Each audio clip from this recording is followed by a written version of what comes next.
All right. Good morning, All right. everybody. Good morning, everybody, and welcome to IGTV. This is a production of New York City InfoGuard. With us today is Limor Kessem, and Limor is from RSA, the Security Division of EMC. And Limor is going to be talking about the deep web, and she's got three specific topics she's going to be hitting on. All right, and Limor, why don't you go ahead? We're on the recording now, and you're live.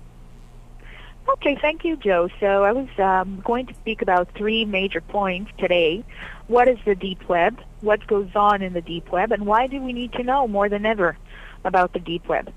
So when I'm speaking about the deep web, I'm actually talking about the largest part of the Internet. And although it is the largest part, it is also invisible. In other words, it is a part of the web which is not indexable by standard search engines. And so we just don't see it, and we don't get to it, and we don't get to read or see any of its content.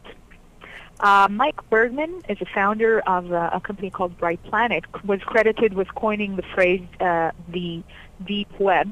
And he has said that searching on the Internet today can be compared to dragging a net across the surface of the ocean, where a great deal of information might be caught in the net, but there is a whole wealth of information that is very deep, and therefore it's missed.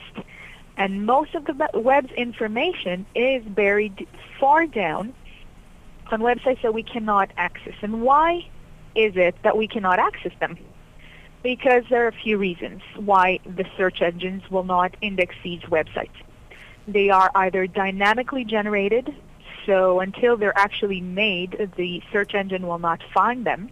They could be unlinked content. Those are pages that are not linked to any other page. They're just standalone, and so that prevents web crawling programs from accessing the content.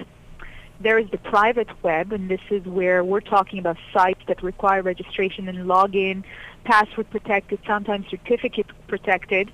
And this category has all the different underground forums and all the fraudster venues that really demand some sort of registration and login in order to get in. So crawlers, again, will not be able to index those. There is scripted content, pages that are only accessible through specific links produced by JavaScript or dynamically downloaded from web servers with Flash or Ajax. Again, it's not really indexable by search engines. And there is content that is not HTML or text. So again, here it's probably encoded in multimedia, so it's not indexed. And we're going to go into what this means in a moment.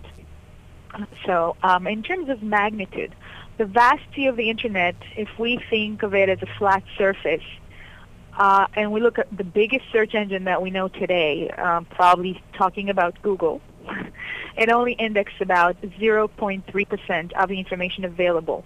So out of 550 billion pages, we normally have access to a mere 2 billion pages. The deep web is somewhere where hackers go continuously delving into sources. WikiLeaks was a perfect example of deep web content that was being exposed and showing classified documents and files, trying to blow out government data servers. Joe, I was going to ask you if you received the image I sent about the deep web. I'm not sure you have it, but I can send it. I don't have it, but if you want to send it again, I'll try and bring it up while you're talking, because this is an immensely interesting discussion you're having, Limor. Yeah. And one of the reasons being is I was at a briefing it was an open source briefing, but it was done by the ODNI here in the U.S., and they came up with specifically the same information. You know, everybody thinks that, oh wow, the Google is a treasure trove of information, and it is, as you said, it is just a mere skim of the information that is possible to get if you know how. Yeah, it's a fraction of a percentage, 0.3%. Right. So you very, can imagine very how really huge the Internet is. Yeah, so if you want to send that to me, I'll try and bring that in and bring it up so people can see it. It just really gives, a super visual way to see, what's where and how, the search engines are very surface, and we have government and military data that's buried deeper, and then we have the fraudsters and more criminal content even deeper.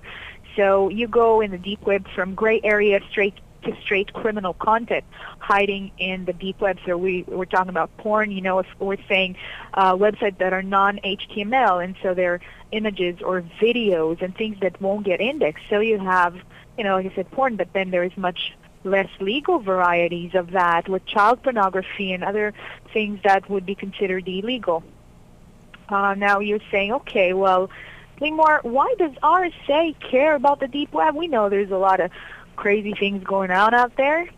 Well, for information security, the deep web comes into play because that is where fraud begins. This is where crime comes out of when it comes to the online world.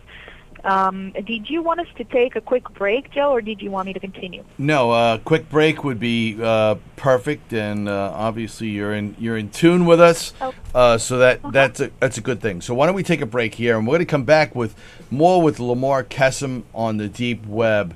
A very, very interesting topic.